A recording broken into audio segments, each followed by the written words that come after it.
ये बहुत ज्यादा क्वेश्चन है, 5 क्वेश्चन ही है।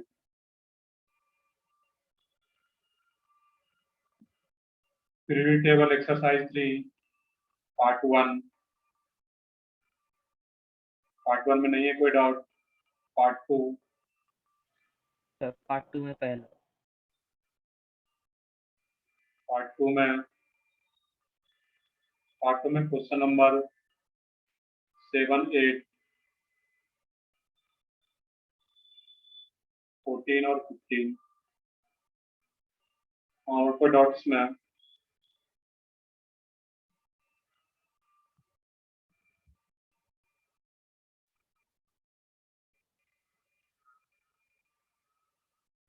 क्वेश्चन नंबर 17 भी है।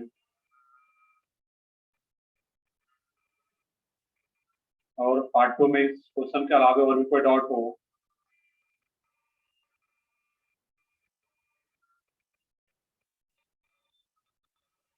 क्वेश्चन जो पूछा जाता है वैसे आसान सा पूछा जाता है, इसमें कोई भी न्यूमेरिकल कोई भी कैलकुलेशन जनरली नहीं रहता यहाँ से। तो देखते हैं क्वेश्चन नंबर 7। बताओ, और भी कोई डाउट हो तो उसमें चेक करो। स्टार्ट करते हैं क्वेश्चन नंबर 7 से। अब क्वेश्चन नंबर 7 देखना है यहाँ पे। क्वेश्चन नंबर 7 में बोला जा रहा है कि consider the following ionization enthalpy of two elements A and B. अब यहाँ पे कुछ वैल्यूज गिवन है इस केस में,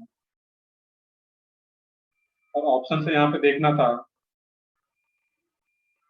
कि बोथ एंड बी अलग अलग ग्रुप 1 एंड ग्रुप 2 का ऐसा कुछ बोल रखा है यहाँ पे। यहाँ पे जब ए को देखोगे इस केस में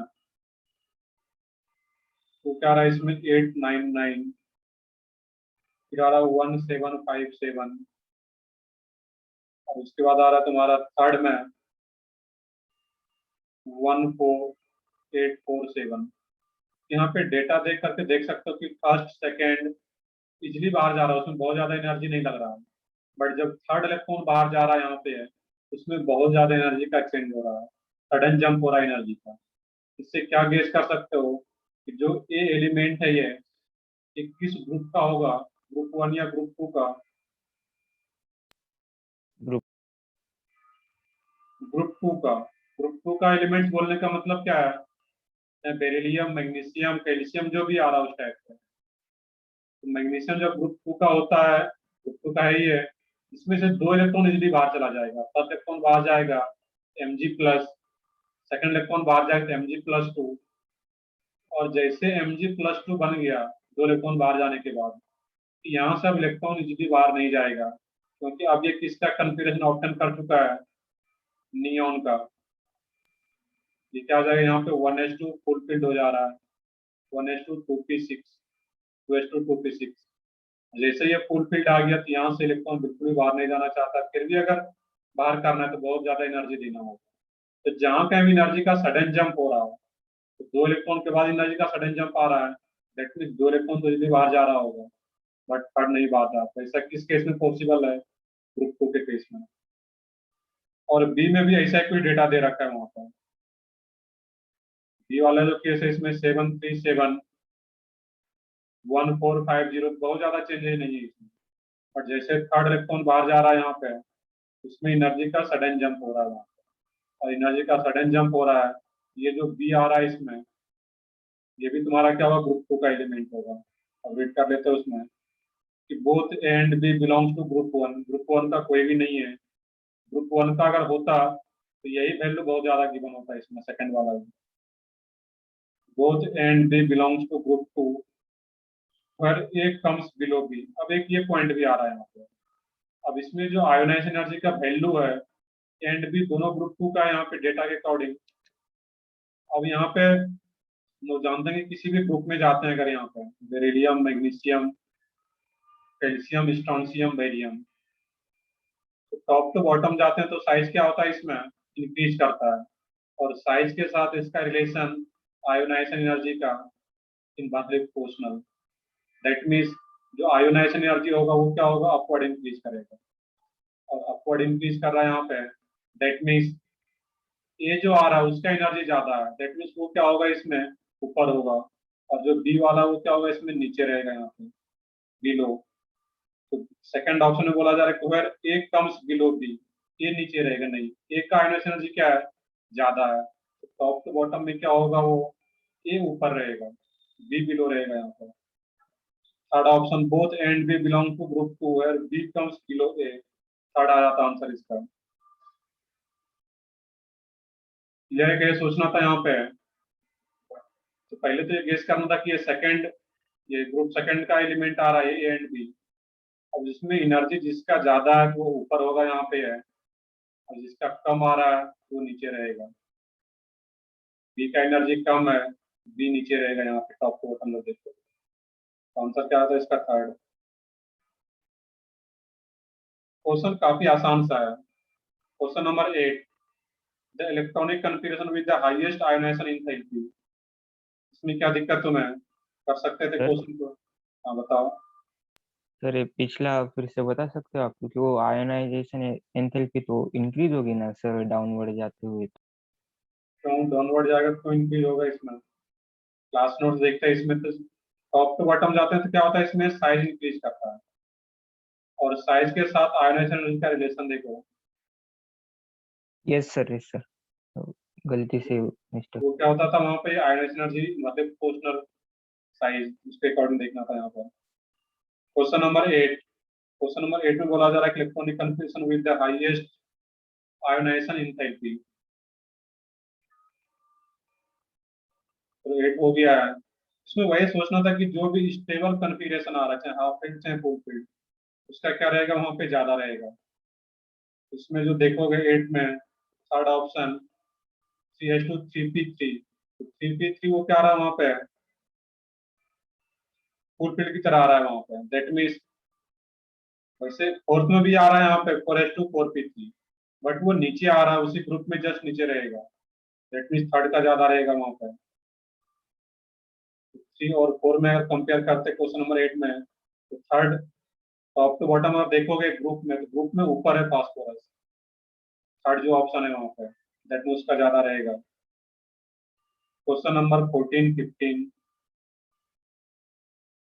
अब क्वेश्चन नंबर 14 देखो, हम लोग क्लास में किए हुए हैं क्वेश्चन 14, यही क्वेश्चन रिपीट होते रहता है जितना भी मैंने क्लास में कराया हुआ है, तो मेंस में तो काफी इजी क्वेश्चन आता है।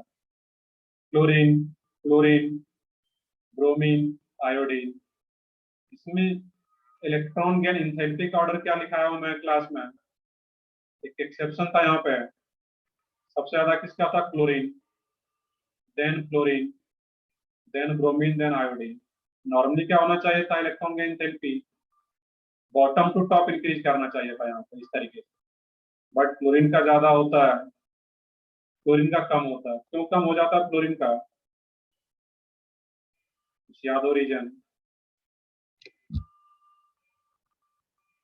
तो क्लोरीन में इलेक्ट्रॉन इजिली ऐड नहीं होना चाहता क्योंकि साइज स्मॉल होने के चलते, बिल्कुल सही है, स्मॉल साइज के चलते रिपल्सन इलेक्ट्रॉन का ज्यादा होता है, तो क्लोरीन में इलेक्ट्रॉन इजिली ऐड हो पाता है एज कम्पेयर टू क्लोरीन। और जिसमें इलेक्ट्रॉन इजिली ऐड हो रहा है उसमें ज्यादा एनर्जी रिलीज होगा, और ज्यादा एनर्जी रिलीज हो रहा है दैट मीन्स इसका इलेक्ट्रॉन गेन इंथैल्पी क्या रहेगा, ज्यादा है। तो सबसे ज्यादा किसके लिए, क्लोरीन, क्लोरीन ब्रोमीन आयोडीन। यहाँ पे ऑर्डर क्या बोला गया, क्लोरीन, क्लोरीन ब्रोमीन आयोडीन, तो सबसे ज्यादा वैल्यू किसके लिए रहना चाहिए, क्लोरीन के लिए, then fluorine, then bromine, then iodine. Option check करो कि सबसे ज्यादा क्लोरीन के लिए होना चाहिए, तो किस ऑप्शन में आ रहा है वहां पर, वो तुम्हें सेकंड ऑप्शन में दे रखा है कि क्लोरीन का -333, उससे ज्यादा क्लोरीन का 349, फिर ब्रोमीन का 325, और उससे भी कम आयोडीन का 296। और नेगेटिव साइन क्या इंडिकेट कर रहा है, एनर्जी रिलीज हो रहा है, क्लियर है। नेगेटिव साइन क्या इंडिकेट करता है वहां पे, एनर्जी रिलीज हो रहा है। सबसे ज्यादा एनर्जी किस में रिलीज होगा, क्लोरीन, 349। डेटा याद रखने की जरूरत नहीं थी यहाँ पे, सिंपली ये पता है तो उसके अकॉर्डिंग वैल्यू चेक कर लेते हैं वहाँ पे, क्लियर है, किस तरीके से चेक करना था। क्वेश्चन नंबर 15, आसान सा, इसमें क्या दिक्कत, in general the property that show N opposite trend.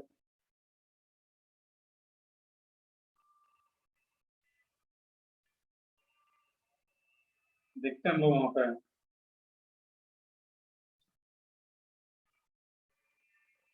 क्या बता रहे इसमें sir, across period electronegativity and atomic radius both increases. अब देखना है यहाँ पर, अब ये चीजें तो पता होना चाहिए, लेफ्ट टू राइट जाते हैं तो साइज क्या होता है, डिक्रीज या increase? Atomic increase, size decrease. Decrease, decrease. क्यों डिक्रीज करता है? Due to increase in effective nuclear charge. Effective nuclear charge increase करता है, लेफ्ट टू राइट जाते हैं, इसके चलते साइज डिक्रीज करता है। और जब साइज डिक्रीज कर रहा है, देन इलेक्ट्रोनेगेटिविटी के साथ उसका रिलेशन क्या रहेगा? Inversely proportional. मैंने लास्ट में कंक्लूजन भी बताया हुआ था याद रखने के लिए, कि साइज क्या मेनली याद रखो, कि साइज क्या होता है, टॉप टू बॉटम इंक्रीज करता है, लेफ्ट टू राइट डिक्रीज करता है फ्लोरीन। इनर्ट गैस का ज्यादा रहेगा वहां पे सबसे। और उसमें जो आयोनाइज एनर्जी का electron gain enthalpy and electronegativity, तीनों का रिलेशन साइज के साथ क्या था? Inversely proportional. इसको डायरेक्टली याद रखना था। बाकी कुछ एक्सेप्शन जरूर था वहां पे, बट इन जनरल रिलेशन क्या था? Inversely proportional. तो 15 का आंसर क्या आता है उसमें? Atomic radius, electronegativity, electron gain enthalpy, ionization enthalpy, तीनों का सेम ट्रेंड आता है।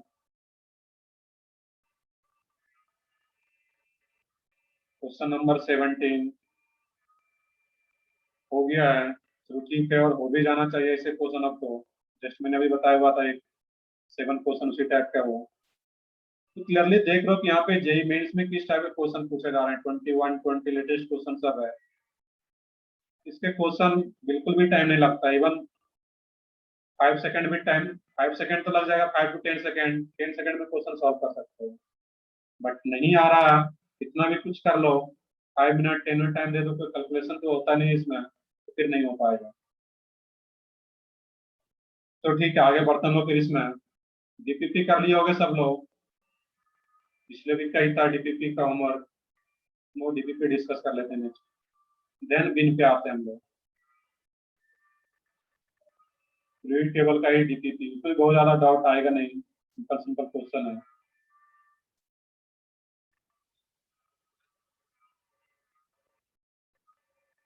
बताओ इसमें डीपीपी नंबर B1 क्या क्या डाउट है उसमें? DPP number B1,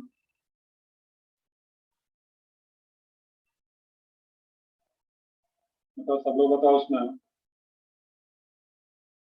DPP number B1 में क्वेश्चन नंबर 6 और 12, और बाकी बताओ। फोर्थ। हाँ, और क्या बता रहे हो, बताओ फिर से।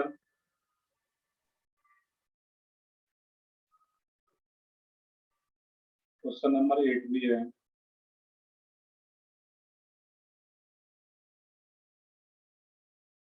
क्वेश्चन नंबर 4,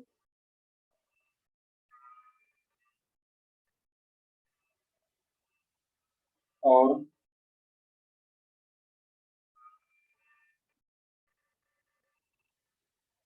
तो ठीक है, बाकी लोग अगर नहीं कोई डाउट है तो हो गया होगा।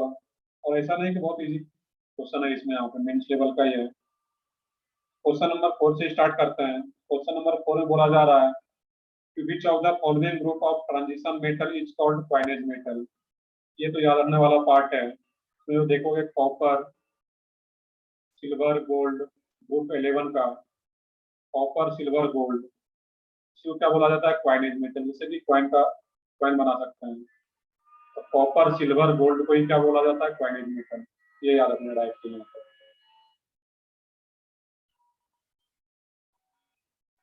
इस पूरे सीरीज को क्या बोलते हैं? जो ग्रुप 11 का आ रहा है, copper, silver, gold, is called coinage metal. Answer क्या होता है? 4 का ए। क्वेश्चन नंबर 6 में बोला जा रहा है कि atomic number of nickel and copper are 28 and 29 respectively. Electronic configuration 1s2, 2s2, 2p6, 3s2, 3p6, 3d10 सोल्ड। अब इसमें क्या दिक्कत है? अगर इसमें डाउट आ रहा है तो कहीं ना कहीं तुम्हारा कॉन्फ़िगरेशन प्रॉपर नहीं पड़ेगा एटॉमिक स्ट्रक्चर में। यहाँ पे कितना आ रहा है? यहाँ पे 1s2, 2s2, 2p6, 3s2, 3p6, 18 और 10, 28। बट निकेल का अगर देखोगे, निकेल का भी 28 होता है। इसका कन्फिग्रेशन क्या रहता है? यहाँ पे तुम्हारा आर्गन 4s2, 3D8। कॉपर का क्या होता है इसमें तुम्हारा 29, इसका कन्फिग्रेशन क्या आ जाता है आर्गन। और S1 3D10 एक्सेप्शनल कन्फिग्रेशन है। और इसमें से जब एक इलेक्ट्रॉन जब इसका केटायन बन जाता है Cu प्लस, एक इलेक्ट्रॉन बाहर कहां से जाएगा, outer most orbit. Outer most orbit कौन सा है इसमें, 4s। एक इलेक्ट्रॉन जो बाहर जा रहा है यहाँ पे, वो कहां से बाहर जाएगा, 4s से। और इलेक्ट्रॉन जब 4s से बाहर जाएगा, ये क्या होता है आर्गन 3D10। दैट मीन्स किसका कन्फिग्रेशन गिवन है वहां पे, 3D10, और उससे पहले आर्गन का दिया हुआ, दैट मीन्स Cu प्लस। तो आंसर क्या होता है इसमें, Cu प्लस। तो ठीक है, इस टाइप से सोचना था यहाँ पे। क्वेश्चन नंबर 8 में बोला जा रहा है found the balance electron of the following element which is correct decreasing order of Z effective. अब देखो यहाँ पे क्या आ रहा है, जेड इफेक्टिव। इसमें क्या बोला जा रहा है यहाँ पे, बेरिलियम, बोरन, कार्बन, नाइट्रोजन। अभी मैंने बताया था कि लेफ्ट टू राइट जाते हैं पीरियड में, तो साइज क्या होता है, डिक्रीज करता है। साइज क्यों डिक्रीज करता है, due to increase in effective nuclear charge. Increase in Z effective nuclear charge. जब लेफ्ट टू राइट जा रहे हैं तो इफेक्टिव न्यूक्लियर चार्ज क्या हो रहा है, इंक्रीज कर रहा है। यहाँ पे इफेक्टिव न्यूक्लियर चार्ज का ही ऑर्डर पूछ लिया गया जेड इफेक्टिव का। तो सबसे ज्यादा किसके लिए रहेगा, नाइट्रोजन, कार्बन, बोरन और फिर बेरिलियम, ये ऑर्डर आ जाता है। बैलेंस इलेक्ट्रॉन का मीनिंग वही है। यहाँ पे जेड इफेक्टिव तो हम लोग चेक किसके लिए करते हैं, यहाँ पे है जो लास्ट इलेक्ट्रॉन होता है उसके लिए हम लोग चेक करते हैं। तो जो भी बैलेंस इलेक्ट्रॉन वर्ड यूज किया हुआ उससे बहुत ज्यादा मतलब नहीं है कि for the balance electron of the following element which is the correct decreasing order of Z effective. इसमें जो इलेक्ट्रॉन होता है किसी के लिए भी चेक करते हैं, जो आउटर मोस्ट इलेक्ट्रॉन है मेनली उसके लिए हम लोग जेड इफेक्टिव चेक करते हैं वहाँ पर, उसके लिए फिर ये ऑर्डर आ जाएगा। तो बैलेंस इलेक्ट्रॉन से उस वर्ड से बहुत ज्यादा लेना देना नहीं पूछे वहाँ पर। सिंपली ये देखना था इसमें left to right side decrease करता है क्योंकि जेड इफेक्टिव डिक्रीज करता है, और इसका कैलकुलेशन भी मैंने करके बताया हुआ है। ऑर्डर क्या आता है इसमें, नाइट्रोजन, कार्बन, बोरन और बेरिलियम। बैलेंस इलेक्ट्रॉन मींस जो आउटर मोस्ट इलेक्ट्रॉन है वहां पर। Question number 12। Question number 12 class में हो चुका है, बताओ सब लोग। बुकलेट जब हम लोग डिस्कस कर रहे थे मॉड्यूल, तो वहां पे हो चुका है क्वेश्चन नंबर 12। मैं फिर से बता देता हूँ यहाँ पे 24.6।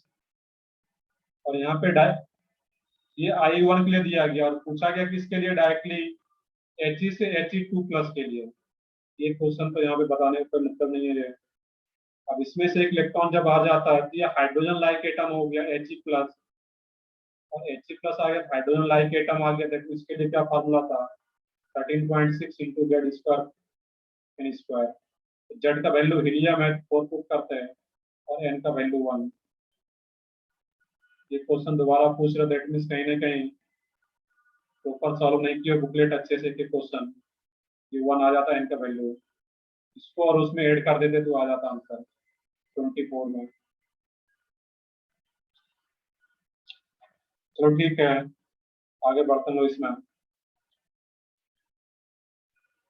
तो ठीक है, इसमें कोई डाउट नहीं है। डीपीपी नंबर B1 में, डीपीपी नंबर B2।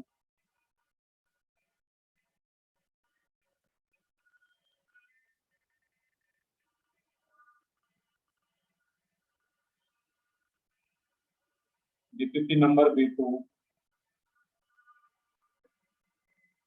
1 घंटे भी ढंग से इसका टाइम दे दोगे तो इसके सारे क्वेश्चन सॉल्व हो जाते हैं। डीपीपी नंबर B2, बताओ इसमें क्या डाउट है।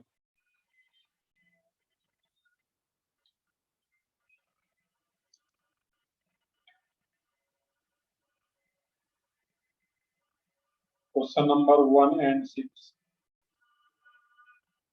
बताओ बाकी लोग भी बताओ क्या डाउट है इसमें। वैसे हो गया है तो फिर और हो भी जाना चाहिए इसमें।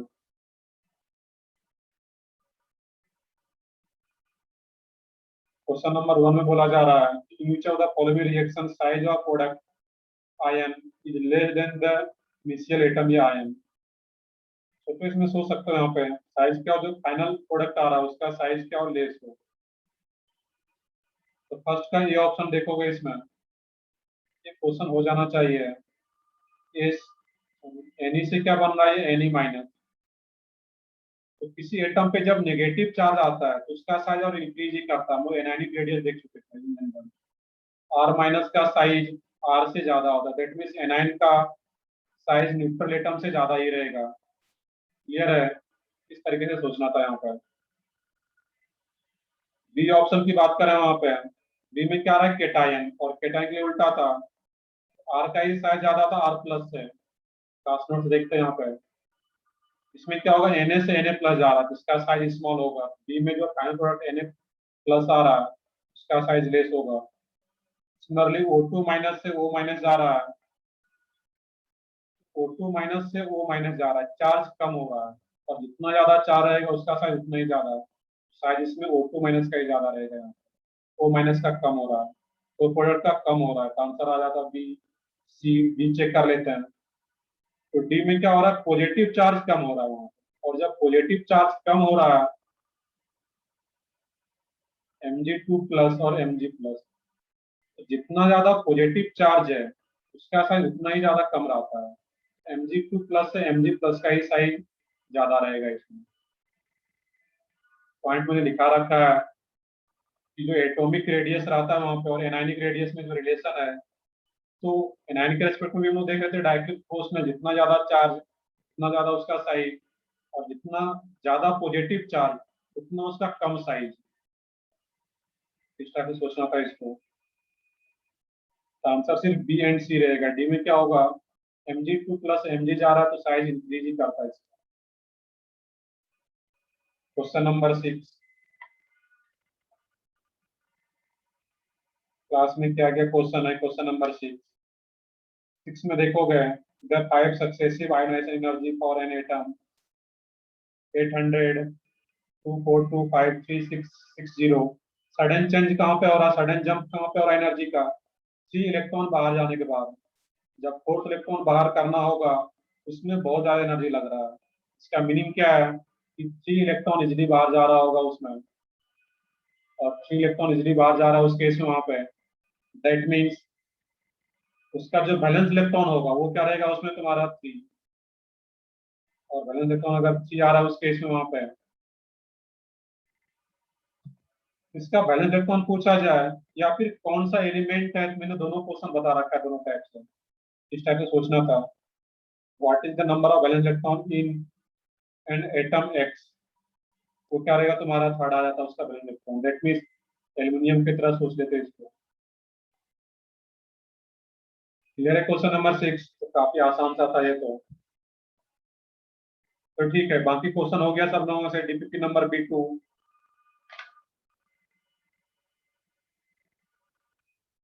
तो ठीक है। और इसमें BIN का भी मॉड्यूल किया हो, तो ठीक है। काफी आसान सा पार्ट है भी है।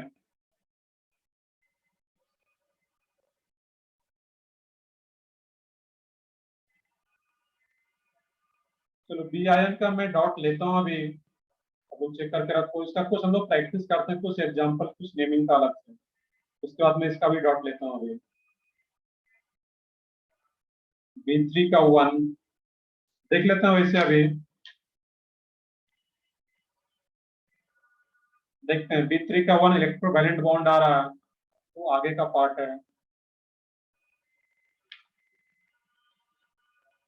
चलो बताओ, इसमें कुछ बता रहे हो, इसमें बताओ डीपीपी नंबर कितना। B3 चेक कर ले तो उसका नेम क्या होगा। डीपीपी नंबर B3 में क्वेश्चन नंबर 17।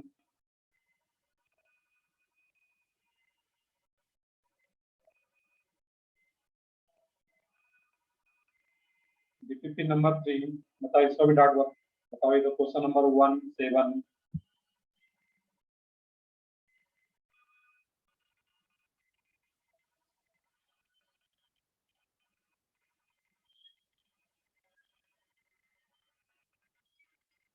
तो ठीक है, डीपीपी नंबर B3 सॉल्व नहीं किया, 2 डाउट है, देख लेते हैं बाद में जब डिस्कशन होगा, जिसका भी डाउट फिर से ले लेंगे। तो डीपीपी नंबर 3 में क्वेश्चन नंबर 1 एंड 7, यहाँ पे देखना है कि the chemical name of Na, इसको याद रखना पड़ेगा अलग से, NaLO2, इसका जो नेम होता है यहाँ पे सोडियम मेटा एल्यूमिनेट, इसको तुम्हें अलग से याद रखना होता है। यहाँ पे ये क्या रहेगा, NaLO2, इसमें तुम्हें याद रखना होगा ये क्या है, सोडियम मेटा एल्यूमिनेट। कुछ से कुछ अलग से लॉजिक नहीं है यहाँ पे, जो एल्यूमिनेट होता है यहाँ पे, इसमें यहाँ पे याद रखना पड़ेगा तुम्हें कि Na+, ये तो पता ही है, मेटा एल्यूमिनेट जो रहता है इस केस में LO2-, इसका तुम्हें अलग से याद रखना पड़ेगा, इसका कुछ अलग से फॉर्मेशन के लिए कुछ नहीं रहता है यहाँ पे। LO2-, ये क्या होता है यहाँ पे, मेटा एल्यूमिनेट इसी को बोलते हैं। Na+ और LO2-, +1 -1, तो ये क्या आ जाए, NaLO2 मेटा एल्यूमिनेट, इसका तुम्हें याद रखना पड़ेगा यहाँ पे। सर हाँ बताओ। सर हम जब वो -H2O करते थे तब वो मेटा लगता था ना सर फिजिक्स में? मेटा तो आता ही था, बट यहाँ पर भी मेटा आएगा, वो जब किसी एसिड से बनाते थे तो वहां पे आता था एसिड के टर्म में, बट यहाँ पे एसिड ये नहीं भी आ रहा, LO2-, यहाँ से भी हम इसका यूज कर पाएंगे। और बेसिकली ये अगर देखोगे, इसको सोचना चाहो ऐसे सोच सकते हो यहाँ पे है, बट उसमें प्रॉपर आ नहीं पाता फिर से, क्योंकि यहाँ पे अगर देखोगे LOH थ्राइस, इसका नेम कैसे यहाँ पे आ रहा है, एल्यूमिनियम हाइड्रोक्साइड। हाइड्रोक्साइड तो अगर ओपन करके लिखो मतलब इस टाइप से H3LO3, अगर सोचना चाहो तो इसमें ऐसे सोचा जा सकता है, H3LO3, इसमें से क्या करो तुम, वाटर मॉलिक्यूल को बाहर कर दो। नॉर्मली जैसे मेटा एलिमेंट के लिए सोच रहे थे, मेटा प्रीफिक्स के लिए, वैसा ही सोचो यहाँ पे, ये क्या बच जाएगा तुम्हारा अब यहाँ पे,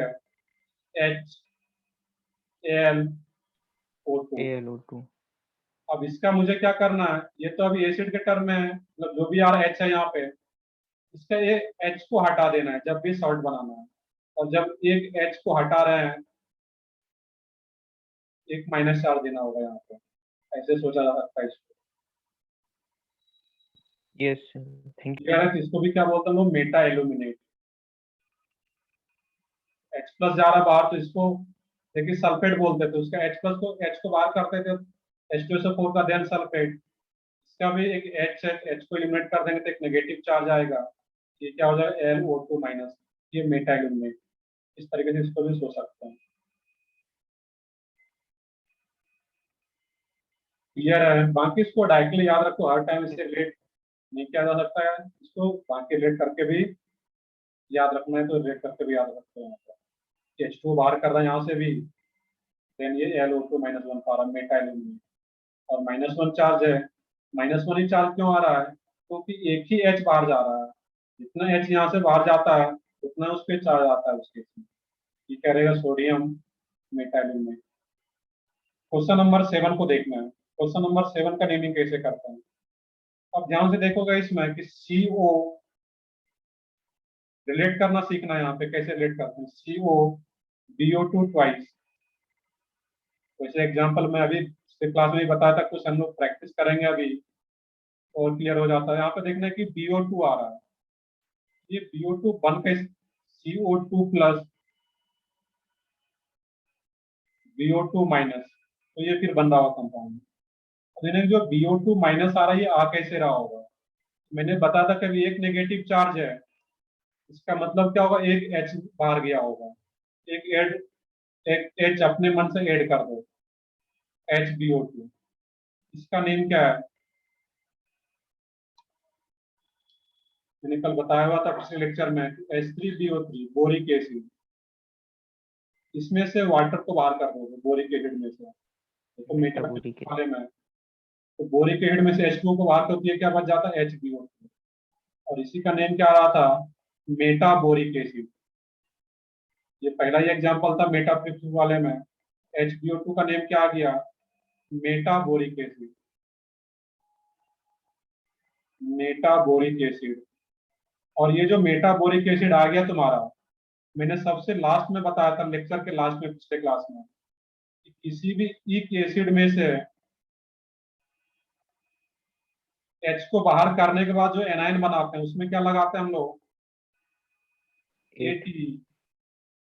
और कोई आस एसिड होता है उसमें से हाइड्रोजन को रिमूव करते हैं तो ITE। यहाँ पे एक एसिड आ रहा है मेटाबोरिक एसिड।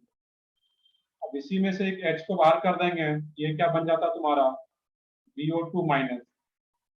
और जब BO2 माइनस बन जाता तो इस एनायन का नेम क्या हो जाता, मेटाबोरेट। एक एसिड किस में कन्वर्ट हो जाता, ATE में। ये क्या जाता है यहाँ पे मेटाबोरेट। बाकी ऑप्शन चेक कर लो यहाँ पे। कोबाल्ट का ऑक्सीडेशन स्टेट क्या आ जाता है यहाँ पे तुम्हारा, इस पे -1 चार्ज। तो कोबाल्ट का ओवरऑल क्या रहा था, ये CH2 कहाँ से आ रहा होगा, कोबाल्ट का। तो कोबाल्ट सेकेंड रोमन में लिखा जा रहा, मैंने बता रखा है। कोबाल्ट रोमन में सेकेंड आ जाता, फिर मेटाबोरेट। क्लियर है, यहाँ पे कहीं सोचना था इस टाइप से, यहाँ पे रिलेट करके याद रखना है यहाँ पे कि मेटाबोरिक एसिड से ही ये BO2 माइनस आ रहा होगा, और फिर ये कोबाल्ट सेकेंड मेटाबोरेट। चलो ठीक है, और कोई डाउट हो इसमें? तो बुकलेट भी किए हो तुम लोग बिन का, अगर DPP नहीं किए तो ठीक है, हम लोग कुछ प्रैक्टिस करते हैं क्वेश्चन का।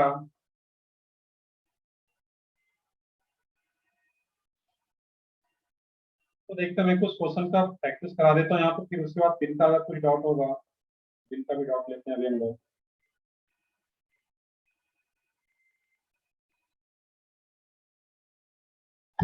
देखो इसमें करना क्या है यहाँ पे तुम्हें, ये नोटबुक में नोट करना है तुम्हें यहाँ पे। अब मुझे यहाँ पे दिया रहे कि ClO4 माइनस, इसका नेम क्या होगा, कौन बताओगे इसका नेम ClO4 माइनस का?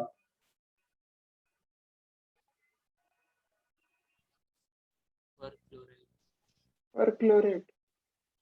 बिल्कुल सही, ये क्या रहेगा, परक्लोरेट। सोचने का तरीका क्या है, इसको जो सोचोगे यहाँ पे बिल्कुल सही, तो वो क्या रहेगा, परक्लोरेट आयन।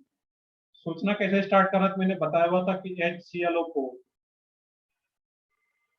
पर प्रीफिक्स वाले में HClO4 का नेम क्या है, परक्लोरिक एसिड। ये क्या है, परक्लोरिक एसिड। यहाँ पे क्या आ गया तुम्हारा लास्ट में, इक एसिड।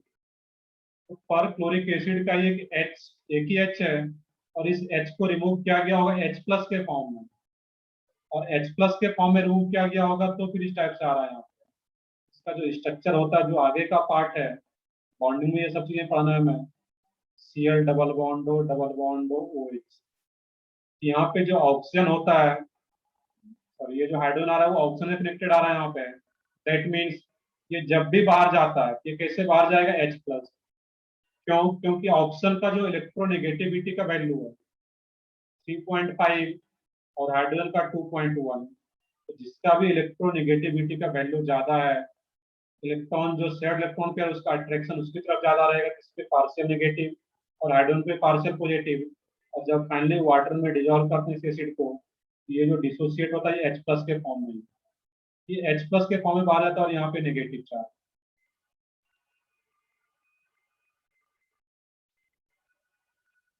अब ये क्लोरीन 7 बॉन्ड कैसे बनाता है, तो आगे मुंह देखेंगे। क्लोरीन का वैलेंस इलेक्ट्रॉन क्या होता है, 7। आउटर मोस्ट ऑर्बिट में जो क्लोरीन का इलेक्ट्रॉन प्रेजेंट होता है वो क्या होता है, 7। कन्फिग्रेशन लिखोगे 287, नॉर्मल कन्फिग्रेशन भी लिखोगे। आउटर मोस्ट ऑर्बिट में 7 इलेक्ट्रॉन प्रेजेंट होता है, इसलिए क्लोरीन मैक्सिमम 7 बॉन्ड बना सकता है।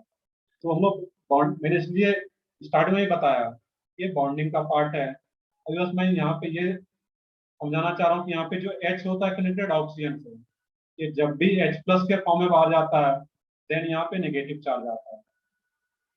बाकी ये कौन सा एटम कितना बॉन्ड बनाएगा, वो केमिकल बॉन्डिंग पूरा चैप्टर में वही तो करना है, नाम ही बॉन्डिंग है उसका, केमिकल बॉन्डिंग। तो ठीक है, यहाँ पे ये ClO4 माइनस, तो पर क्लोरिक एसिड का जब एक H प्लस को बाहर कर देते हैं तो क्या बन जाएगा, पर क्लोरेट आयन। इसका नेम क्या आ जाता है यहाँ पे, पर क्लोरेट आयन।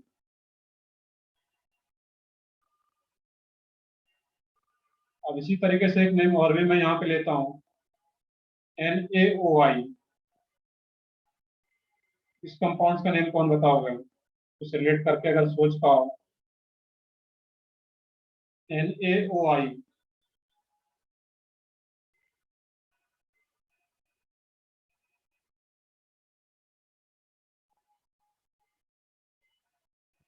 देखो इसका मैं बताता हूँ, बाकी फिर सोचोगे आगे। NaOI का मीनिंग क्या है यहाँ पे, सही बिल्कुल आ रही है, सोडियम हाइपो आयोडाइड। ये क्या रहेगा यहाँ पे, सोडियम हाइपो आयोडाइड। सोचना कैसे था, मैंने बताया हुआ था कि HClO4 perchloric acid, HClO3 chloric acid, HClO2 chlorous acid, और HClO लास्ट में वो पढ़े थे एक हाइपो। जाकर के देखो हाइपो प्रीफिक्स में, हाइपो प्रीफिक्स कब यूज करते हैं, जब किसी अस एसिड से एक ऑक्सीजन को रिमूव कर देता है वहां पर, तो क्या आ जाता है, हाइपो। इसका नेम क्या आता है, hypo chlorous acid, hypo chlorous acid. अब इसी तरीके से Cl की जगह अगर आई आ जाए, HIO, इसको क्या बोलोगे, हाइपो आयोडस। क्लोरस है तो यहाँ पे क्या आ जाता है, आयोडस, हाइपो आयोडस एसिड। क्लियर है, ये हाइपो आयोडस एसिड आ रहा है, तो यहाँ पे क्या आ रहा है तुम्हारा, अस एसिड। और जब अस एसिड आगे यहाँ पे है, इसमें से जब H को बाहर करेंगे, एक H प्लस को बाहर करेंगे, तो इस पे चार्ज क्या आ जाएगा, IO माइनस या O माइनस लिखो यहाँ पे। इस एनाइन का नेम क्या आ जाता, hypo iodide, hypo iodide. Clear है यहाँ पे, O माइनस। देखिए ClO माइनस का नेम अगर पूछा जाता तो हाइपोक्लोराइट आयन, OI माइनस या IO माइनस, हाइपो आयोडाइड। तो यहाँ पे इस पे चार्ज क्या आ रहा है, OI माइनस, एक नेगेटिव चार्ज और एक पॉजिटिव चार्ज सोडियम पे, तो बैलेंस हो जाता। तो NaOI का नेम क्या होता है इसमें, सोडियम हाइपो आयोडाइड। एक ये क्वेश्चन पीओसी में आया भी है, तुम लोग ध्यान नहीं दिया होगा। पीओसी जब सीट की होगे तो एक क्वेश्चन वहां पे था कि NaOI, आइडोफॉर्म टेस्ट का रिएजेंट क्या था, कुछ याद हो, आइडोफॉर्म टेस्ट जो लोग पढ़े थे उसका रिएजेंट था I2NOH। कुछ याद आ रहा है ऐसा, आइडोफॉर्म में। और उसी में जब चेक करोगे वहां पे सही है, तो I2NOH। अब यहाँ पे क्वेश्चन में आइडोफॉर्म रिएक्शन जब कराता है तो उसमें I2NOH दे दिया जाता है, या फिर I2NOH आपस में रिएक्ट करके NaOI plus NaI plus H2O, यहाँ पे 2 से मल्टीप्लाई कर देते हैं। तो जो भी इनऑर्गेनिक रिएक्शन होता है उसको बैलेंस करने की जरूरत पड़ता है, ऑर्गेनिक रिएक्शन को बैलेंसिंग की जरूरत नहीं पड़ता है। उसमें मेनली पॉइंट देखना है, ये एक इनऑर्गेनिक रिएक्शन है जो कि आगे पढ़ना है हम लोगों को। बट यहाँ पे अभी बस इतना याद रखना है कि जो I2NOH है वो आपस में रिएक्ट करके NaOI बना देता है, सोडियम हाइपोआयोडाइड। और Na तो सबको पता है, सोडियम आयोडाइड। क्लियर है यहाँ पे, तो एक ऑप्शन में जब बुकलेट या डिप्टी कहीं सॉल्व करो तो उसमें एक जगह NaOI भी दिया हुआ था, तो उसका मीनिंग क्या है, वो I2NOH ही डायरेक्टली, सोडियम हाइपोआयोडाइड। तो ठीक है, तो ये दोनों कंपाउंड्स और भी एग्जांपल देखते हैं, इसको नोट भी करते जाओगे, और कैसे रिलेट कर रहे हैं ये भी देखना है यहाँ पे। जो हम लोग चीजें पीछे पढ़े हुए हैं उसी से कैसे रिलेट कर पा रहे हैं। बट जो पढ़े हुए हैं, जो कंपाउंड्स का नेम हम लोगों ने लिखा हुआ वो याद हो तुम्हें तो फिर रिलेट कर पाओगे इजीली।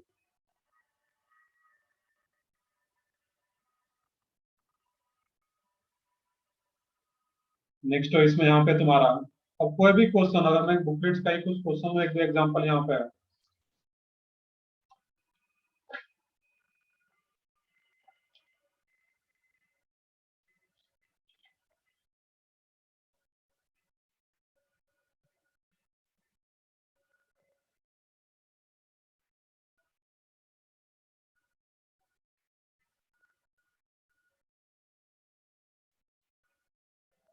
जैसे कि क्वेश्चन आ रहा है तुम्हारा इसमें यहाँ पे Mg ClO3 ट्वाइस, इसका नेम क्या रहेगा?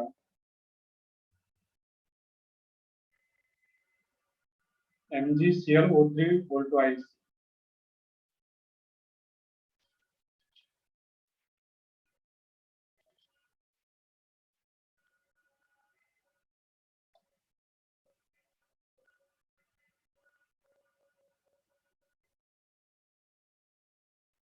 मैग्नीशियम क्लोरेट, सही है, बिल्कुल वहां पे है।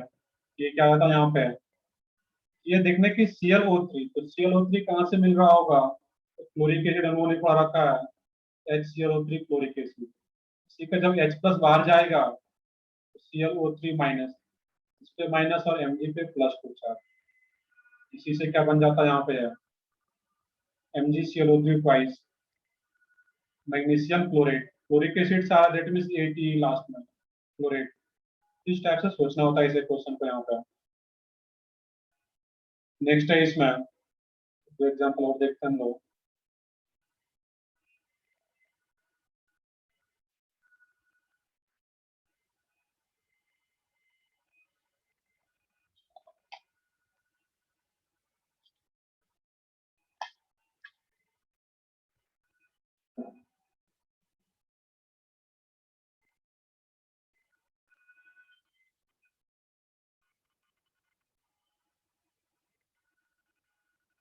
नेक्स्ट है इसमें Zn2P2O7, इसका नेम क्या होगा? तो ठीक, मैं दोबारा एक्सप्लेन कर देता हूँ, बाकी लोग जो यहाँ तक समझ गए तो उसको बताओ क्या रहेगा। MgClO3 ट्वाइस, यहाँ पे सोचने का तरीका क्या है कि ClO3 आ रहा है, ये कहाँ से आ रहा होगा? हम लोगों ने पढ़ा था कि HClO3, इसका नेम क्या है? Chloric acid. ये तुम्हें याद रखना पड़ेगा, कुछ चीजें याद रखोगे तो फिर बाकी से रिलेट कर पाओगे। ये क्या है? Chloric acid. अब यहीं पे एक एसिड से एक H प्लस को बाहर कर दिया गया होगा, ClO3, और एक H प्लस को बाहर कर रहे हैं, दैट मीन्स एक नेगेटिव चार्ज। और इसी से जो एनाइन बनता है, इसी को क्या बोलते हैं हम लोग? क्लोरेट। तो ClO3 माइनस का नेम क्या है? क्लोरेट। क्लियर है यहाँ पे है? ये क्लोरेट आ रहा है तुम्हारा, और ये Mg+2 चार और इस पे -1, इसका उसका फेस टाइप से किया जाता है। इसका नेम क्या आ जाएगा?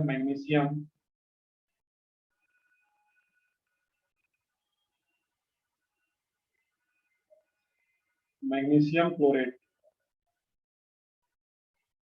अब यहीं पे ClO2 के जगह, सॉरी, ClO3 के जगह ClO2 होता, वो क्या आता? Magnesium chloride. इस तरीके से सोचना था वहां पर। तो इसका नेम बता रहे हो मल्हार जिंक पायरोफॉस्फेट, सही है सब लोगों का? आर्या जिंक पायरोफॉस्फेट, सही है। तो इस तरीके से सोचना था यहाँ पर। अब इसमें भी कैसे रिलेट करोगे? हम लोगों ने पढ़ा रखा है H2P2O7,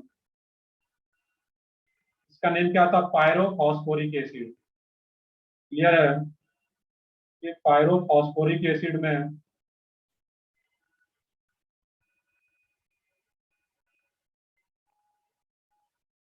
अब इसी में से दो H को बाहर कर दिया, और जैसे दो H को बाहर किया यहाँ पे है, इस पे क्या आ जाता? P2O7 2 माइनस, जितना भी H है सबको बाहर करना है, P2O7 2 माइनस।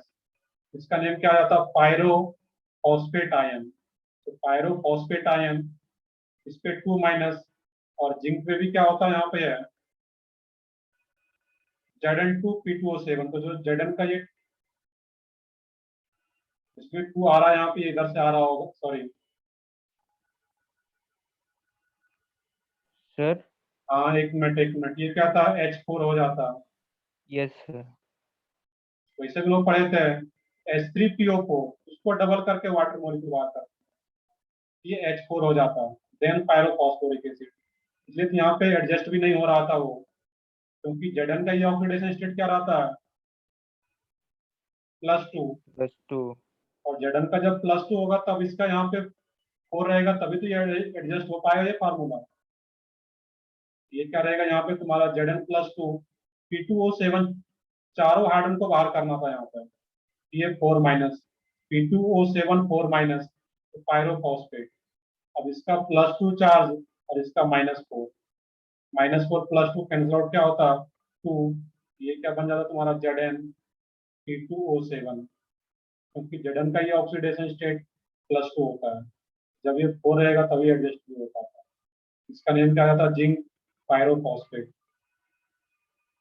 क्लियर है? यहाँ पे है, इस तरीके से सोचना होता है, कोई भी कंपाउंड हो एनाइन के टर्म में उसको सोच पाओगे अब यहाँ पे।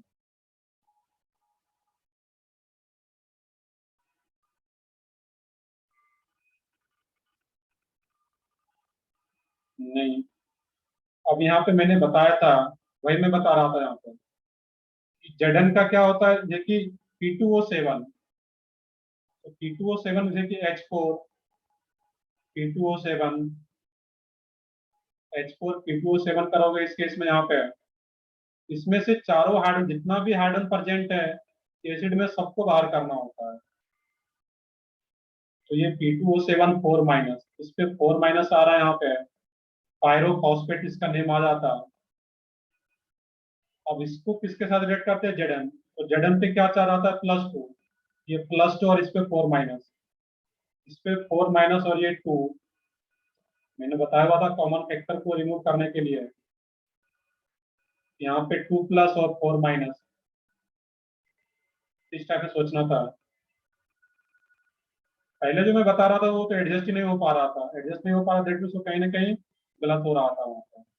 और इसका फार्मूला भी पता है वैसे भी, पायरोफॉस्फोरिक एसिड जो क्लास में देख रखे हैं, H4P2O7, H2P2O7 नहीं था वो, ये अब आ जाता है यहाँ पे इस तरीके से।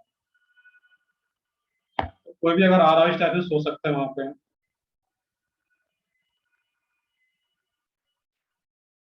तो इसको अगर रिलेट करके याद रखते हो तो काफी आसानी से याद रह जाएगा, बट जो कुछ एसिड्स है उसको डायरेक्टली याद रखना रहेगा वहाँ पे तुम्हें।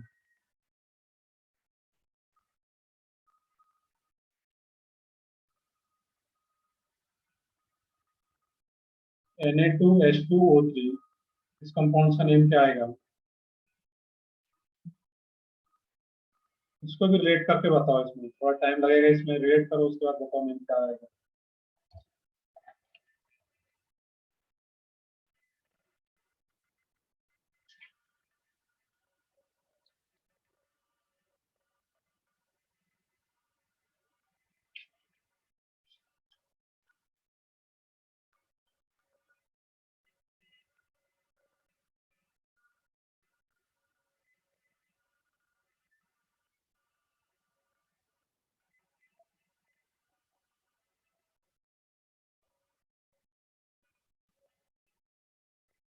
अब देखो कुछ लोगों का आ रहा है इसमें सोडियम थायोसल्फेट और कुछ लोगों का सल्फाइड, में सोचना है कि क्या रहेगा यहाँ पे। मल्हार देखो उसमें सोचो सल्फाइड होगा या सल्फेट, वो सोचना है।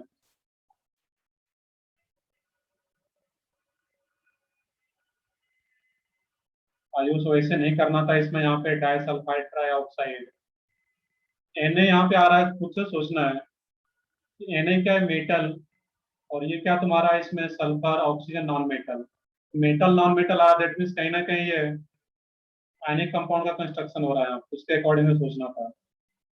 ये कैसे है? जब भी Na आ रहा है, Na के जगह पे क्या पुट कर दो, हाइड्रोजन को, H2H2O3, और इसका नेम मैंने क्लास में बताया हुआ है H2H2O3 का। कैसे रिलेट करोगे, इसमें 2 सल्फर आ रहा है, तो लास्ट में मैंने बताया हुआ था थायो प्रीफिक्स,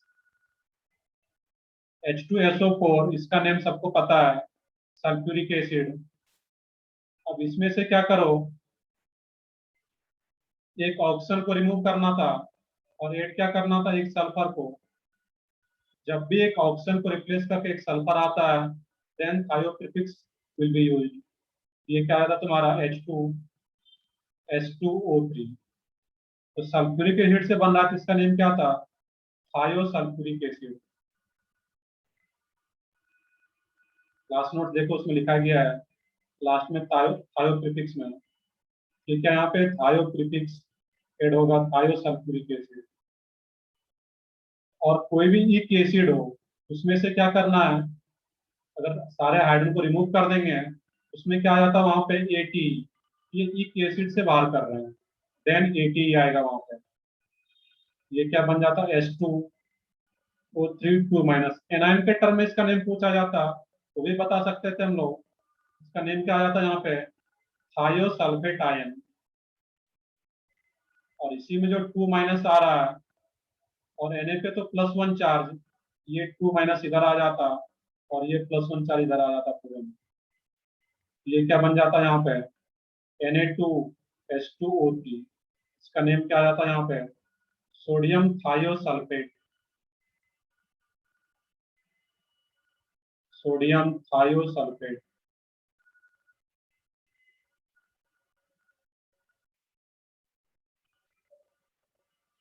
सही है बिल्कुल, नॉट सल्फाइड। ये क्या रहेगा, सल्फेट, सोडियम थायोसल्फेट। ईक एसिड, कोई भी ईक एसिड हो, उसमें से हाइड्रोजन को रिमूव करके अगर एनाइन का फॉर्मेशन कर रहे हैं, ATE। और अगर कोई अस एसिड रहता, लेकिन इसी में अगर नेम आ जाता Na2H2O2, इस टाइप से Na2H2O2, इसका नेम क्या लिख देते हैं यहाँ पे, ये भी एक एग्जाम्पल नोट कर लो। ये क्या था, सोडियम थायोसल्फाइड। इसका नेम क्या था, सोडियम थायोसल्फाइड। क्योंकि ये अस एसिड थायो सल्फ्यूरस एसिड से H को बाहर करने के बाद ये एनाइन बन रहा होगा। क्लियर है यहाँ पे। किस तरीके का कोई भी क्वेश्चन हो तो उसको सोच सकते हैं वहां पे आप। एक लास्ट क्वेश्चन और बताओगे इसमें, यहाँ पे Hg2Cl2, इसका नेम क्या है, कौन बताओगे इसमें, Hg2Cl2।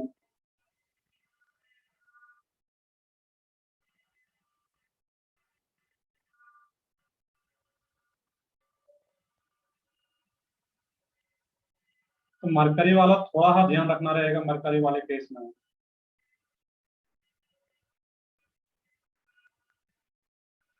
बताओ Hg2Cl2 का नेम क्या रहेगा।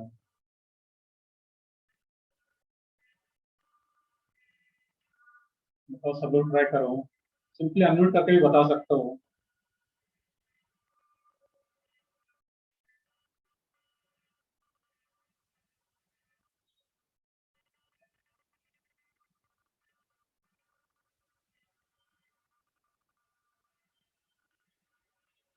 बिल्कुल सही है, इसमें यहाँ पे आ रही है yes, mercurous chloride, not mercury chloride. कैसे सोचते हैं यहाँ पे, Hg2Cl2, यहाँ पे क्या होगा इस केस में, HgCl2, ये 2 कहाँ से आ रहा होगा, इसका 2 आ रहा होगा, Hg2 2 प्लस, और ये Cl माइनस। और Hg2 2 प्लस को क्या बोलते हैं, मर्क्यूरस या मरकरी 1। तो यहाँ क्या बोलोगे, मरकरी 1 या मर्क्यूरस।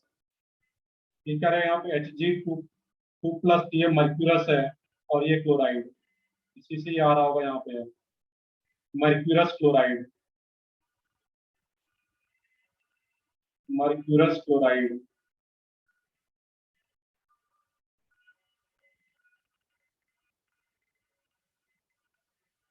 सही है बिल्कुल, ये क्या होगा तुम्हारा, मर्क्यूरस क्लोराइड, मर्क्यूरिक नहीं आएगा यहाँ पे। ये थोड़ा सा ध्यान रखना रहता है मरकरी वाले केस में। क्लियर है यहाँ पे, समझ में आ रहा है सब लोगों को कैसे करना है इसे क्वेश्चन को, यहाँ पे किस टाइप से सोचना है यहाँ पे, कोई भी क्वेश्चन अगर आता है तो।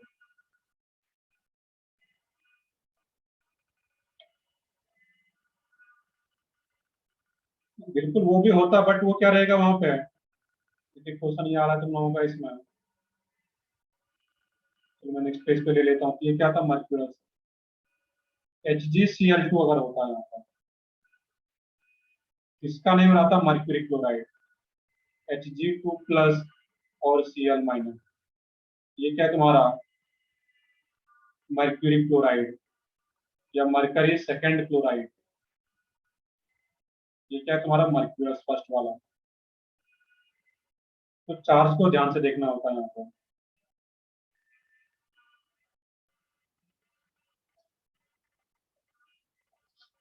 सर हाँ बताओ। सर वो Hg2Cl2 में सर वो कॉमन है ना 2, तो वो कैंसिल नहीं हो जाएगी। नहीं, इस केस में कैंसिल नहीं होती। ये जो टू है ये चार्ज से नहीं आता है। ऐसा ही कुछ क्वेश्चन पहले भी क्या हुआ था, ये जो टू आता है यहाँ पे ये चार्ज से नहीं आता है। चार्ज वाला जो रहता है वो कॉमन फैक्टर वहां से वो कैंसिल आउट हो पाता है। यहाँ पे ये क्या होता है, ये जो Hg2 मर्क्यूरस जो होता है, Hg2 टू प्लस को ही मर्क्यूरस बोलते हैं, और ये Cl माइनस, ये इनबिल्ट इसी में रहता है Hg2, ये कैंसिल आउट नहीं होता यहाँ पर। क्लियर है? Yes sir. चार्ज में अगर कुछ रहा मुझे था कि 2 प्लस 4 माइनस चार्ज में आ रहा था तो उसको कैंसिल आउट कर रहे थे। यहाँ पे ये इनबिल्ट रहा था Hg2 two plus then mercurous. Yes. तो ठीक है, नेक्स्ट एक दो एग्जाम्पल और देख रहे हैं यहाँ पे हम लोग। बाकी बिन में कुछ नहीं, बस जितना मैंने क्लास में बताया गया है उतना अगर ढंग से कर दो बिन का सारा क्वेश्चन खुद से कर सकते हो। बट थोड़ा उसमें याद रखना पड़ेगा तुम्हें कि कौन सा एसिड है, पायरो प्रीफिक्स कब यूज करते हैं, मेटा कब यूज करते हैं, पर प्रीफिक्स कब आएगा, थायो कब आता है, हाइपो कब आएगा, ये तुम्हें चीजें थोड़ा ध्यान रखना पड़ेगा वहां पर।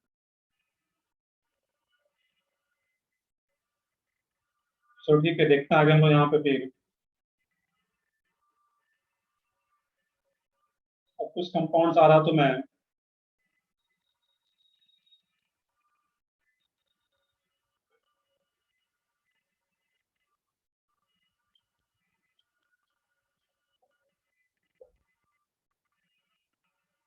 सर। बताऊं। सर वो HgCl2 को मर्क्यूरी 2 क्लोराइड लिखे गया, मर्क्यूरी 2 क्लोराइड। नहीं, फर्स्ट वाले अस वाले को वन और इक वाले को second, mercury second. Sir mercury क्या मर्क्यूरी सिर्फ मतलब YIC लास्ट में। मर्क्यूरी, मर्क्यूरी क्लोराइड, या फिर मरकरी के टर्म में लिखते हो तो मरकरी और ये सेकंड क्लोराइड। यस सर, वही डाउट था, समझा। इस केस में यहाँ पे सिंपलेस्ट टाइप्स है।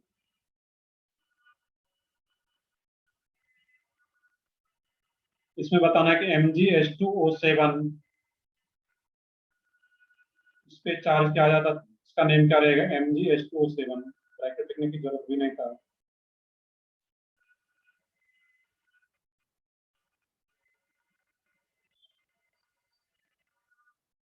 बता सब लोग MgH2O7।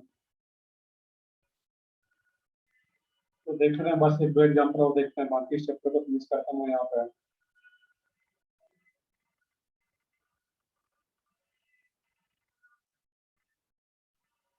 मैग्नीशियम पायरो सल्फेट, बिल्कुल करेक्ट है सब लोगों का। तनिषा कौशल आर्य, सब लोगों का सही आ, बस अब रिलेट करना सीख गया तुम लोग, अब इसको रिलेट कर सकते हो इसलिए यहाँ पे। यस, बिल्कुल सही है वो, इस तरीके से सोचना है।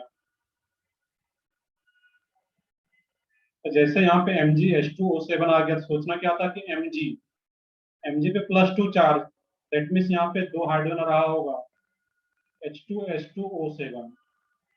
H2H2O7 का नेम क्या है, पायरो सल्फ्यूरिक एसिड। इसी का नेम क्या था, H2H2O7 का एक और नेम ओलियम, फेमस नेम था इसी का। बाकी एसिड के टर्म में यहाँ पे बताना है, ये पायरो सल्फ्यूरिक एसिड और इक एसिड में से H को बाहर करके एनायन का फॉर्मेशन कर रहा है यहाँ पे, दैट मीन्स AT। तो मैग्नीशियम,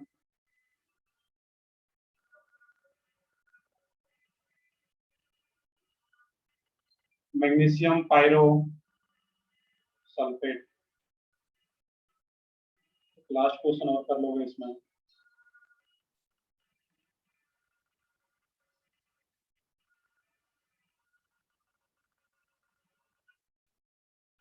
लास्ट क्वेश्चन अगर कुछ इस टाइप से आया तुम्हारा,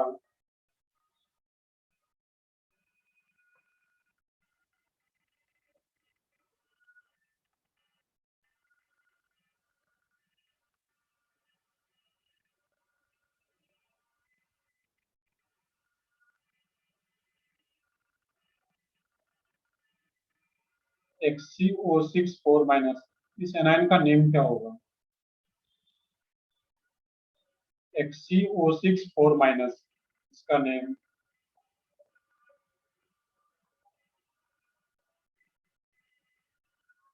सोचना थोड़ा सा इसको पहले। परजेनेट। सही, बिल्कुल। ये क्या रहेगा? पर जेनेट है, नॉट जेनेट। ये क्या होगा? पर जेनेट। सही है। ये देखोगे उसमें क्लास में लिखाया गया है पर जेनिक एसिड का स्ट्रक्चर। स्टार्टिंग में देखो, जहाँ पे कुछ लोग ऑक्सी एसिड्स का नेम लिख रहे थे, वहीं पे आया होगा ये पर जेनिक एसिड H4XeO6, उसमें से इसको बाहर किया जा रहा है। तो जितना आयरन है सबको बाहर कर दिया जा रहा है। ये क्या रहेगा तुम्हारा? पर जेनेट आयन। बाकी एक एनाइन आ गया, तो इसके साथ कोई कैटायन एडजस्ट हो रहा होगा, उसके अकॉर्डिंग इसका नेम लिख पाते हैं, पर जेनेट आयन। क्लियर है? यहाँ पे है इस तरीके से सोचना था तुम्हें।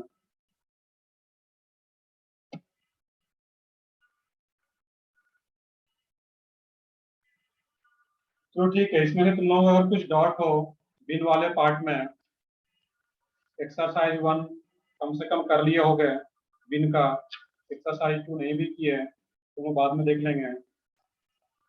तो बिन का एक्सरसाइज 1 और डॉट हो पूरे में। वैसे तो सारा क्वेश्चन इतना करने के बाद हो जाना चाहिए खुद से ही, फिर भी कहीं कुछ लग रहा हो तुम्हें उसमें। बिन के मॉड्यूल में एक्सरसाइज 1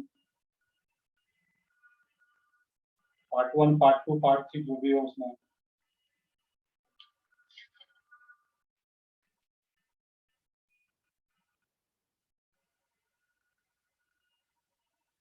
क्योंकि नेक्स्ट चैप्टर हम लोग अब जो स्टार्ट करेंगे, नेक्स्ट क्लास से फिर कुछ बचा नहीं रहेगा डिस्कशन के लिए। हम लोग केमिकल बॉन्डिंग जो इम्पोर्टेंट चैप्टर है उसको स्टार्ट कर पाएंगे नेक्स्ट लेक्चर से।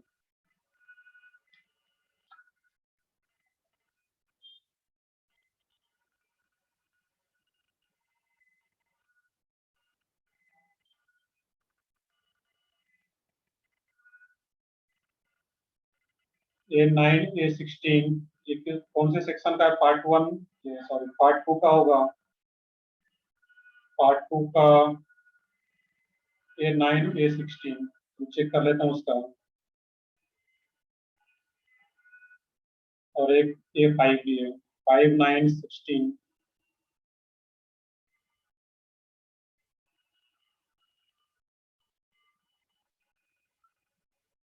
पार्ट 2 का सेक्शन ए।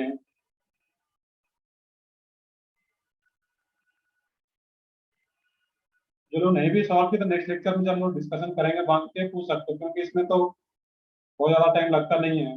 बस 2 4 मिनट में बहुत सारा क्वेश्चन हो सकता है, 5 मिनट में। एक और कोई डाउट था इसमें? क्वेश्चन नंबर B9 चेक कर लेते हैं उसको भी।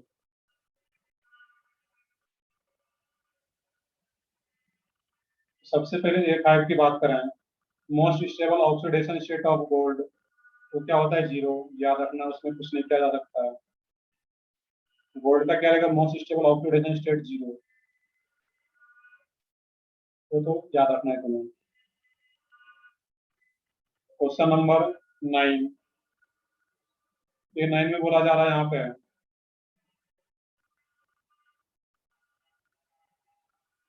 देखते हैं पार्ट 3 पे आते हैं। पार्ट 3 का क्वेश्चन नंबर 3 6 आते हैं, उस पे हम लोग अभी।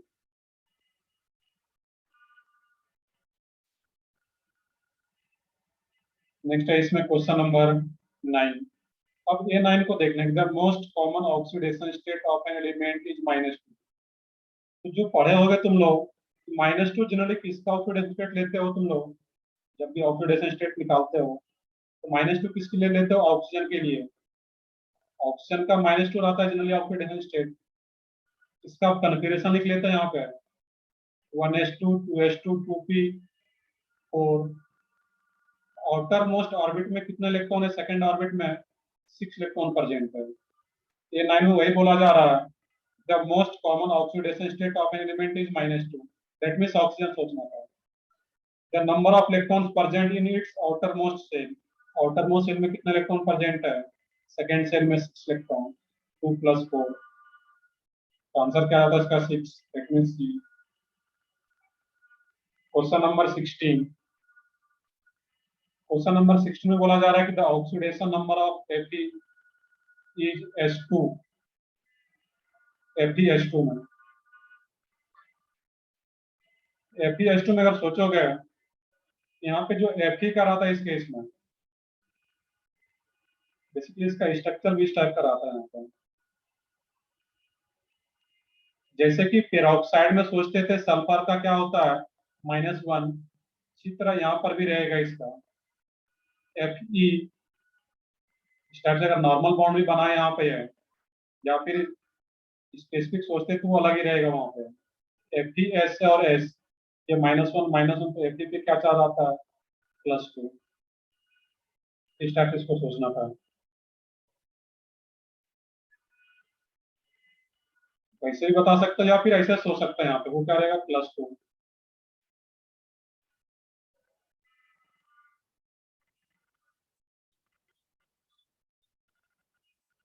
बाकी इसको एक है कि क्वेश्चन है कि FeS2, ये क्या यहाँ पे S2 और 2 ये क्या था इसमें डाइसल्फाइड, वैसे भी सोचो। और Fe, ये S2 तो इनबिल्ट है, इसके साथ ये S2 2 ये डाइसल्फाइड का, तो क्लास में लिखे भी थे लास्ट लेक्चर में ही। ये 2 और इसका Fe2+, देन ये कैंसिल आउट हुआ होगा Fe2+।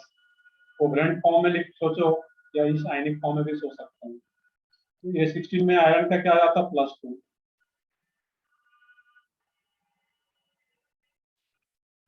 नेक्स्ट है इसमें यहाँ पे है B9। अब देखो B9 में क्या बोला जा रहा है यहाँ पर। B9 में बोला जा रहा है which of the following set of element not form meta oxy acids। अब देखो यहाँ पे क्या रहता है, तो मेटा हम लोग जनरली किसके लिए पढ़े हुए थे,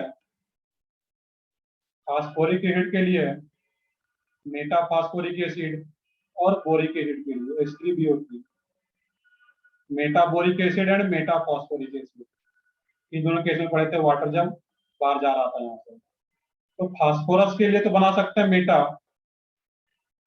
मेटा ऑक्सी एसिड। तो मेटा ऑक्सी एसिड्स मींस एक हाइड्रोजन है ऑक्सी एसिड्स में, और वो मेटा उसमें प्रीफिक्स यूज किया जा रहा है HPO2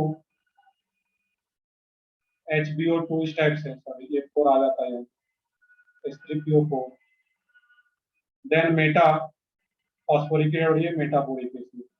तो फास्फोरस के लिए यूज करते हैं हम लोग और बोरान के लिए भी यूज करते हैं यहाँ पे। क्लियर है? ए ऑप्शन में ना तो फास्फोरस है ना तो बोरान है, बी में फास्फोरस गिवन है, सी ऑप्शन में बोरान गिवन है तुम्हें, और डी ऑप्शन में भी फास्फोरस आ रहा है।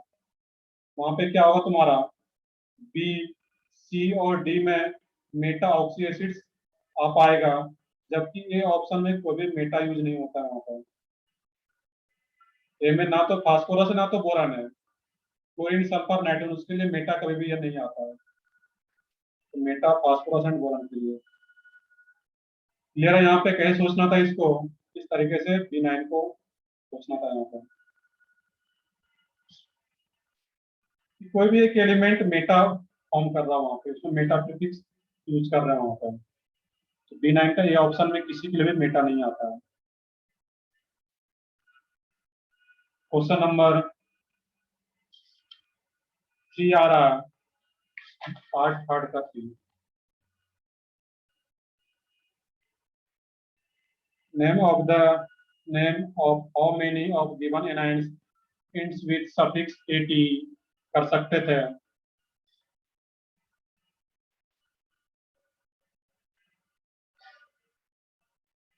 पार्ट 3 का question number 3।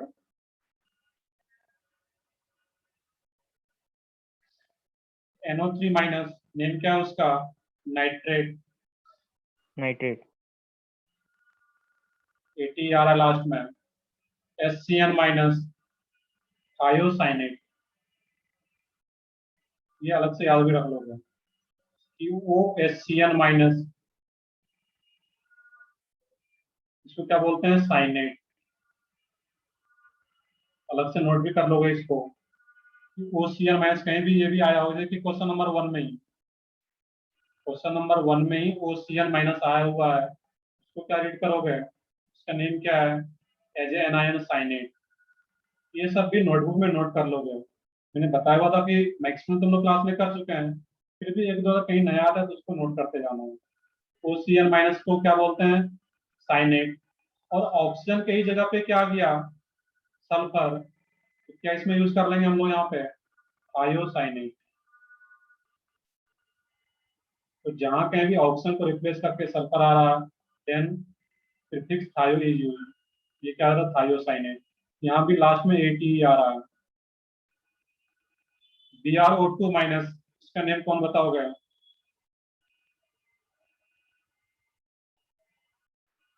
Bromate. BrO2 minus, ये किससे बन रहा होगा? HbRO2, हाइपोब्रोमस acid. और हाइपोब्रोमस एसिड से बन रहा है, दैट मीन्स इसमें क्या यूज करते हैं यहाँ पे? सॉरी, सिर्फ ब्रोमस एसिड आ रहा है। और ब्रोमस एसिड से एक H प्लस को बाहर करोगे, ये ब्रोमाइड, MIT। इसमें AT नहीं आ रहा है। सही बिल्कुल सब लोगों का? नहीं, हाइपो नहीं है तो क्या रहेगा? Simply bromide. हाइपो कब होता? जब HOBr या HBr हो। तो एक क्लोरीन वाला याद रखो, उससे रिलेट करके बाकी को याद रखो। ब्रोमीन, आयोडीन जो भी रहे। HClO4 है, परक्लोरिक एसिड। एक ऑप्शन और कम हो जाता, क्लोरिक एसिड। एक ऑप्शन कम और हो जाएगा, क्लोरस एसिड। एक ऑप्शन और भी कम हो जाए, हाइपोक्लोरस एसिड। इस चार को याद रखना है हमेशा, इससे रिलेट करके बाकी को ब्रोमीन आयोडीन के टर्म में भी बता पाओगे। ये तो नहीं आ पाएगा, ये ब्रोमाइट आ जाएगा, इसमें IT आ जाएगा। SO42 minus, sulphate ion. Sulphate. C2O42 minus, इसको कैसे सोचते हैं? ब्रोमेट। इसका नेम क्या बताओ कोई? क्रोमेट। C2O42 माइनस, वो क्या है उसमें? बताओ, बाकी लोग भी बताओ। ऑक्जिलेट, बिल्कुल करेक्ट है। तो वो क्या रहेगा उसमें? ऑक्जिलेट। सोचने का तरीका क्या था? C double bond OH, C double bond OH। Organic chemistry में मैंने बताया हुआ था, एक कार्बोक्सिलिक एसिड में O my son go and play. O my son में जो फर्स्ट मेंबर था O, वो क्या था? Oxalic acid. याद आ रहा हो? उसी ऑक्जिलिक एसिड में क्या होता है वहां पे? दो हाइड्रोजन H2C2O4, ऑक्जिलिक एसिड। और ऑक्जिलिक एसिड दैट मीन्स इक एसिड। इक एसिड में से दोनों हाइड्रोजन को बाहर करके एनायन बना रहे हैं। ये क्या आया था तुम्हारा इसमें? Oxalate ion. क्लियर है? तो ऐसे रिलेट करके अगर ये ऑर्गेनिक केमिस्ट्री भी अगर याद रखोगे, वो चीजें तुम्हें याद रहेगा लंबे टाइम के लिए। बाकी नहीं तो ये बार बार याद करना पड़ेगा। ये C2O42 माइनस ऑक्जिलेट, यहाँ पे ATE आ रहा है यहाँ पर भी। IO4 माइनस, पर आयोडेट आयन। इसका IO4, HIO4 पर आयोडिक एसिड से बन रहा होगा ये पर आयोडेट आयन। सब में आ रहा है यहाँ पे ATE, accept third BrO2 minus को छोड़ करके।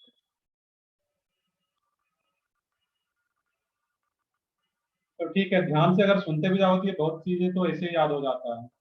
क्वेश्चन नंबर 3 हो गया। क्वेश्चन नंबर 6,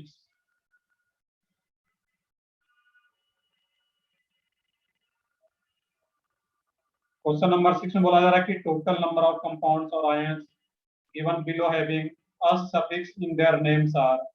कर सकते हो। H2SO3 का नेम सल्फ्यूरस एसिड, उसमें आ रहा है तुम्हारा अस एसिड। HClO, हाइपोक्लोरस एसिड, उसमें भी अस एसिड आ रहा है। HClO2, क्लोरस एसिड, उसमें भी अस एसिड आ रहा है। HClO3, वो नहीं आ पाएगा वहां पे, वो क्लोरिक एसिड हो गया। SN4 प्लस, SN4 प्लस को क्या बोलते हैं? स्टेनिक, वो नहीं आ पाएगा। SN+2, स्टेनस, वो आ पाएगा। Fe+2, उसको क्या बोलते हैं? फेरस। फेरस, Fe +2 में तो फेरस, +3 में फेरी, ये +2 में आ रहा है तो ये भी आ पाएगा। आंसर क्या आ रहा था 5 इसका भी।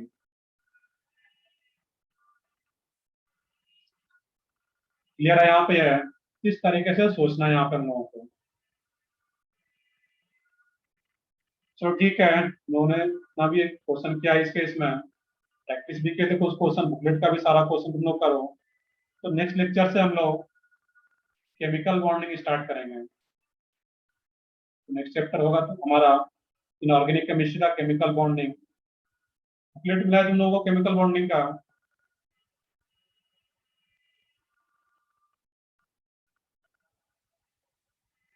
अभी नहीं मिला केमिकल बॉन्डिंग का बुकलेट?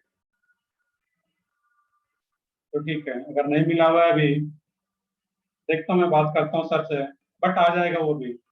टेबल को आने में थोड़ा लेट लगा, बट केमिकल बॉन्डिंग का मैं अगर नहीं आया तो मैं बोलता हूँ एक आध वीक में आ जाएगा वो भी। बट केमिकल बॉन्डिंग जो चैप्टर है तुम्हारा, इसमें से बहुत ज्यादा क्वेश्चन पूछे जाते हैं। ऑलमोस्ट 1 मंथ से तो ज्यादा सिर्फ केमिकल बॉन्डिंग चैप्टर चल रहा है।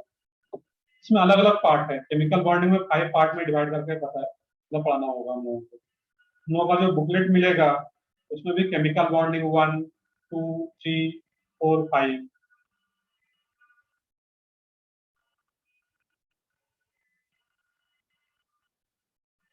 नहीं, अब यहाँ पे देखोगे हम लोग, मैंने किसके लिए बताया हुआ था कल कि अस एसिड अगर आ रहा है या फिर एक एसिड है, उससे अगर कोई एनायन, किसी एसिड से अगर एनायन बना रहे हैं, देन एटी और आईटी। अब यहाँ पे कुछ लोग बोलो सर Fe+2, इसमें लोग फेराइट आयन क्यों नहीं बोलते हैं इसको? ये क्या, ये केटायन आ रहा है, इसको लोग सिंपली क्या बोलते हैं? फेरस। ये ऑलरेडी केटायन है यहाँ पर। जब किसी एसिड से, सॉरी उल्टा हो गया यहाँ पे, ये क्या करते हैं एटी और अस में क्या होगा आईटी।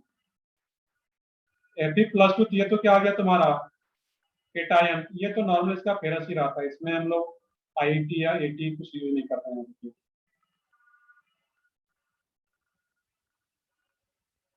चलो ठीक है, बाकी जो लोग होमवर्क नहीं किए और बिन का पार्ट जिनका बचा हुआ है, उसको लोग केमिकल बॉन्डिंग जब हम लोग स्टार्ट करेंगे उसके लास्ट में 10 to 15 मिनट्स डाउट्स जो भी होगा ले लेंगे। बट नेक्स्ट क्लास से हम लोग केमिकल बॉन्डिंग स्टार्ट कर पाएंगे। एक चीज और, हम लोगों का जो संडे को टेस्ट है, कौन सा टेस्ट है मैं देखा नहीं हूँ, एमसीटी है या एसीटी है? दैट मींस मेंस पैटर्न या एडवांस पैटर्न का? एमसीटी है। एमसीटी है तो उसमें मेंस पैटर्न का तो सबसे, उसमें पूछ भी रहे थे सर पीओसी का क्या रहेगा उसमें, तो स्ट्रक्चरल आइडेंटिफिकेशन तक का तो रहेगा ओरिजिनल इसी, साथ में जो पीओसी वाला पार्ट है उसमें जो टेस्टिंग वाला पार्ट है कि फंक्शनल ग्रुप अलग अलग टेस्ट देता है, उस पर ज्यादा फोकस करोगे। और मेंस का पैटर्न, मेंस पैटर्न का है एक दो क्वेश्चन जो हम लोग क्वांटिटेटिव और क्वालिटेटिव एनालिसिस पढ़े थे, उससे भी आ सकता है। एडवांस में तो वो क्वेश्चन आता ही नहीं कभी भी, क्वालिटेटिव और क्वांटिटेटिव से। बट मेंस पैटर्न का टेस्ट है, उसमें एक एक दो क्वेश्चन क्वांटिटेटिव एनालिसिस से आ सकता है, डुमाज मेथड, जेल्डर्स मेथड। तो बुकलेट सॉल्व किया तो पता चला होगा वहाँ पर। इसको अच्छे से रिवाइज करो, बाकी संडे के टेस्ट में नोमेनक्लेचर वगैरह स्ट्रक्चरल आइसोमेरिज्म उसको रिवाइज करना है। चलो ठीक है, आप बताओ। सर एक डाउट था, हाँ बताओ। जो हमने पार्ट 2 में A9 क्वेश्चन देखा सर, उसमें हम ऐसा भी सोच सकते थे ना कि जो एलिमेंट है उसका ऑक्सीडेशन स्टेट -2 है। अगर मतलब ऐसा -2 नहीं होता, कोई अगर होता -2 का ऑक्सीजन पता है तो, अगर कोई अलग होता तो मतलब यहाँ कंसिडर करते हैं -2 तो वो सर उसमें उसको ऑक्टेट कंप्लीट करने के लिए 2 लग रहे होंगे सर चार्ज, तो फिर वो डायरेक्टली हम 6 बता सकते हैं ना, उसके पास बिल्कुल 6 बिल्कुल, वहाँ पे जो ओरिजिनल। आ रहा था वो तुम्हारा जो क्वेश्चन था जो मैं ऑप्शन वाला एक्सप्लेन किया हुआ था अभी, वहाँ पे जो था कि इसमें क्या आ रहा था, आउटर मोस्ट इलेक्ट्रॉन जब सोचोगे तो 1s2, 2s2, 2p6, ये 2p4, आउटर मोस्ट ऑर्बिट में 6 इलेक्ट्रॉन है। इसको ऑक्टेट कंप्लीट करेंगे 2 इलेक्ट्रॉन चाहिए, 2 इलेक्ट्रॉन एक्सेप्ट करेगा, दैट मीन्स ये -2। ऑक्सीडेशन स्टेट, तो इसे भी सोचो, जैसे सोचना उसको सोच सकते हो वहाँ पर। यस सर, मतलब अगर ऑक्सीजन हमें पता नहीं होता तो हम ऐसे सोच सकते थे ना। बिल्कुल ऐसे सोच सकते हैं यहाँ पे, बट ऑक्सीजन सल्फर सेलेनियम वही ग्रुप का रहेगा, तो पता रखना पड़ेगा तुम्हें। जब भी -2 आता है तो ऑक्सीजन या सल्फर वही रहेगा। Yes sir, thank you. चलो ठीक है, और भी कोई डाउट हो किसी का, इंडिविजुअल डाउट वो बता सकते हो, नहीं तो फिर मैं अभी सेशन एंड करता हूँ यहीं पे। नेक्स्ट लेक्चर में फिर बॉन्डिंग स्टार्ट करना है। कुछ भी डाउट हो, इंडिविजुअल डाउट किन्हीं का कुछ, टेबल बॉन्डिंग ये पिन में। तो ठीक है, कोई डाउट है बाकी अपना टेबल पिन का क्वेश्चन सॉल्व करो, फिर डाउट आता है नेक्स्ट लेक्चर में हम लोग ले लेंगे।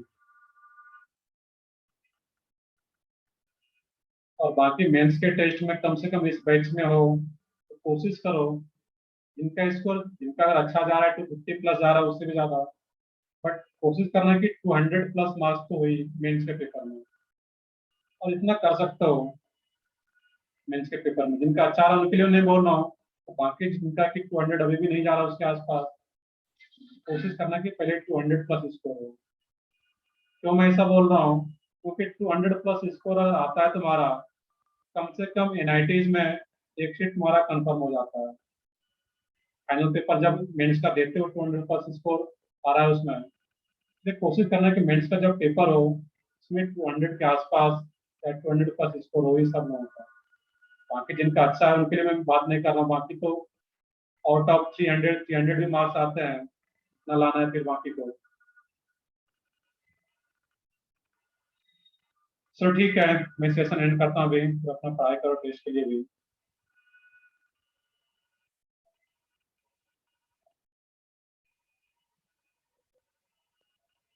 Okay, bye.